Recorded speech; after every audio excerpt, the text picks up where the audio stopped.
Take-Two, I mean, some of their studios, or some of the studios underneath them do sort of announce stuff at E3 pretty regularly. Some of them don't. So you're talking about 2K, you're talking about Rockstar, you're talking about Firaxis. So let's, I guess, talk about one of the main sort of rumors we're seeing at the moment, which is Red Dead Redemption, a remastered version of that. Eddie, where are these rumors coming from? Well, that was one of my favorite games of the last gen. Definitely something that I'm super looking forward to. The rumors have been pretty shaky at this point, like nothing official. In addition to the remastered rumors, there's rumors of Red Dead Redemption 2 that could tie into Mafia 3 with its New Orleans setting, even though it's poised to be a prequel, according to the reports.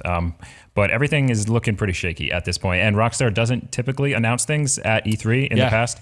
They have worked with Sony like 2 years ago to announce GTA 5 for current gen. But that one seems not so solid. Right. Yeah. I mean, GTA 5, they did their own live stream thing. Like Rockstar can do that.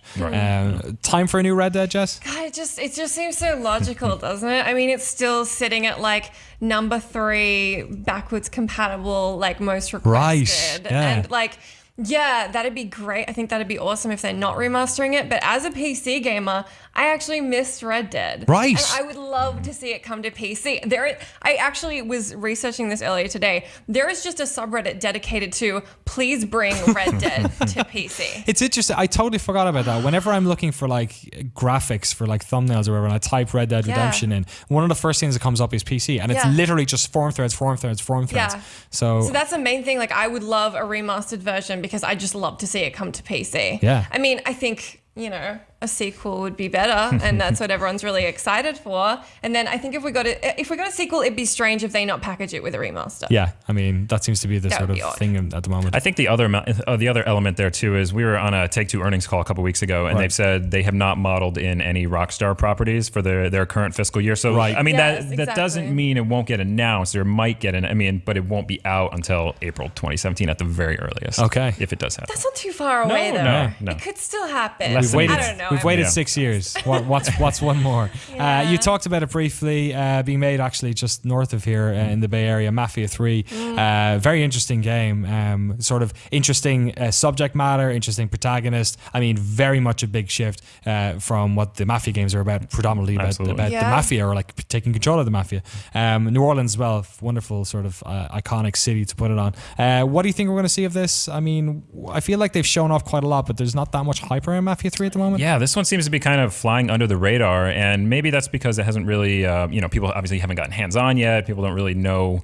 They don't have a great grasp for it yet, which I think is why E3 could be a really big show for it if they really emphasize it more. And like the setting, 1968 in New Orleans with the protagonist, you have the mixed race character, and then the soundtrack for me is what I'm really looking forward to, because I love classic rock, and it's got Paint It Black, House of the Rising Sun, just like a number of great songs on there. One of the great things about video games, especially I guess open world games, is their ability to transport you to a new place. I remember being in England and Ireland and loving GTA because it was like, oh man, I'm in California, right? You must feel the same way, Jess, right? The Division felt like that for me. Right. I was like, because I'd just been to New York for the first and only time last year, and I was like, God, this is just okay, like a little post-apocalyptic, but still very much New York. I think like the setting for Mafia 3 does sound absolutely fascinating. I am wondering if it's going to have kind of the same sort of issue that you guys were talking about with Battlefield 1, where they appear to be dealing with very heavy subject matter. Yeah.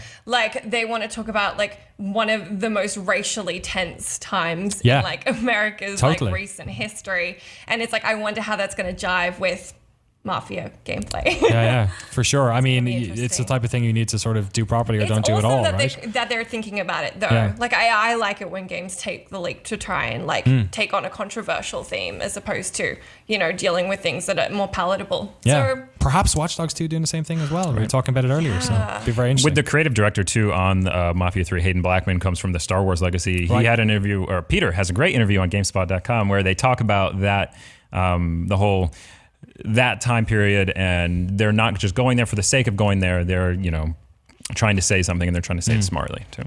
Yeah. Let's talk about Firaxis Civilizations 6. Something like that. Yeah, it's one of those. It's one of those. We're that's going to be. I guess we haven't seen much of that. We saw like a trailer, right? Right, and it's coming out in October too, which is very, very soon. One More Turn. People love that franchise. I was just looking up numbers.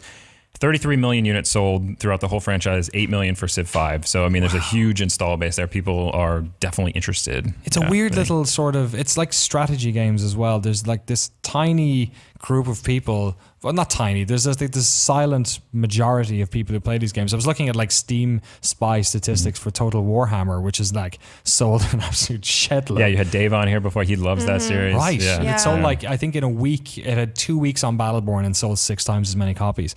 So, I mean, that's probably a different story about Battleborn. But, like, that's going to be incredible. Obviously, people are very happy to see more of Civ 6, especially some actual gameplay, since all we saw was this sort of stylistic trailer you're looking at now. Let's talk about another one which may or may not be on the table for 2K and Take-Two. Ken Levine's new game. What is he working on? You're on that side of the world. Yeah, so he's out in Boston. That's right around where I am too. And he's been talking about how this game's going to have a semi-open world, which I mean, he just talks in all these kind of vague terms. But if there's anyone you can trust, I would, to pull off a vision. He has the pedigree, he has the history of BioShock. Everybody loves that, obviously. But unfortunately, we really don't know much about it. But E3, could be a place where they start to talk about it. Thrown around some odd ways of describing this game. Right. Like saying people don't really want the BioShock type, like really story heavy linear experience anymore, which I don't really agree with. Yeah. I love that kind of experience, but he said like he really wants to focus on replayability and stuff. Right. But he says that. He's like, I really want it to be replayable,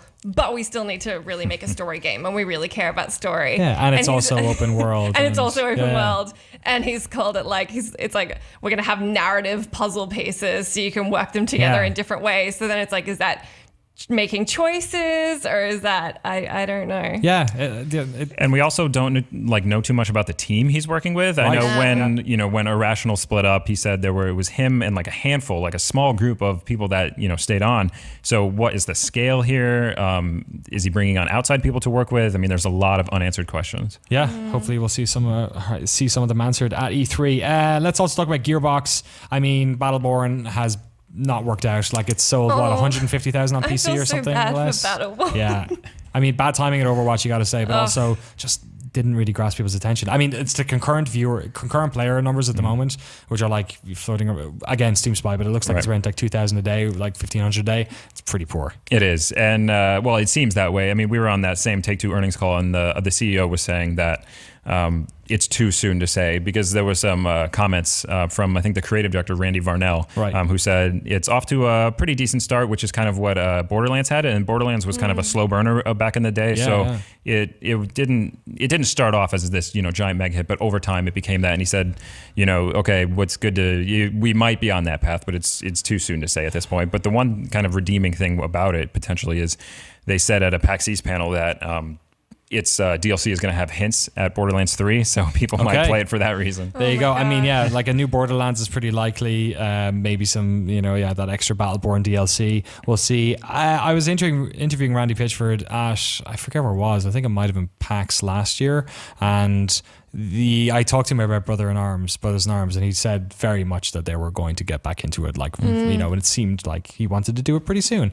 That could be another. I mean, I'd love to see another one of those. Hell's Highway is a fantastic game. When they came out with, what was it, 2013 or 20? I forget what year it was when they had the Brothers in Arms, the Furious 4. Right. Quentin Tarantino kind of inspired, over the top, killing Nazis, things like that. I was kind of into that hook, but they scuttled that, and they said we're gonna kind of reboot that, come back with something new, and they haven't really given much about that. But that's definitely one of the games that I'm looking forward to. They've always been a team that worked on a couple of games, so I'm sure they've got a couple down their sleeves. Any fans of Evolve at the table? We went in to play Evolve before it came out. Me, Dan Hines, who used to work here, Zareen, and Ed. And we had the best time. Right. It was us and like my good friend from CNET against like other games journos. And it was so much fun, like being able to like fill certain roles and stuff. And like it relies so heavily on you working together and just like being a good team. Communication. You can't just be a good player, you have to be a good team. And I think there were really promising elements there that just didn't end up working together. Yeah. And it also just, it always felt like the same match in the same game. Which was probably, something that Overwatch isn't running into because there's just so many different shoes you can fill and different ways you can approach it. And it's a completely different game depending on the heroes. I still think Evolve 2 is going to happen. I would be surprised if they don't. It's weird. Like, I wonder how did it sell? Like, Chris Waters feels the same way as you. Yeah. And I remember Mary and a couple of the folks in the office here really enjoy playing together. It just, unlike Left 4 Dead 2, in which you could play with random people and have a fun time, it was so irritating and the games were so long. It sold multiple millions of copies. It did? It did. Yeah. Really? It did. And the potentially more unbelievable thing is Strauss Zelnick, the CEO of Take-Two, had called it a permanent franchise along with Red Dead and GTA. So it's something that they're committed to. And they've also said, well, he suggested that the first game might have been too multiplayer centric and he wanted to put in a little more single player in the next one, just a little more exposition for the story and where you are and things like that. It's a sweet concept. I mean, like being like with a little crew and taking on a huge, like, piss off monster. Picture of like, Strauss Zelnick. Holy crap. Nice.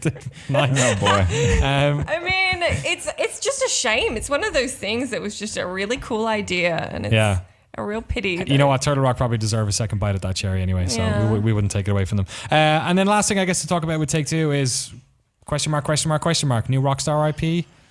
It could happen. It could happen. I mean, if you don't count, I was just going to say Agent. So they renewed that trademark fairly recently, but that doesn't necessarily mean anything. Yeah. They're just, holding their rights over it. Which doesn't cost them any money. Right. And it creates another news cycle around it. But exactly. Good for you guys. Very true. I think people are just going to be mad bummed if they don't see Red Dead. Everyone just wants to see Red Dead. Too quick for a new GTA at this stage. They've said they're working on, Rockstar has multiple unannounced new IP in development, and they haven't even teased out anything about that. I mean, Rockstar is usually very, very tight-lipped about those kind of things, and they make their own announcements. And E3 is not typically the stage for Rockstar, but I mean, anything's possible. New Warriors. New Bully.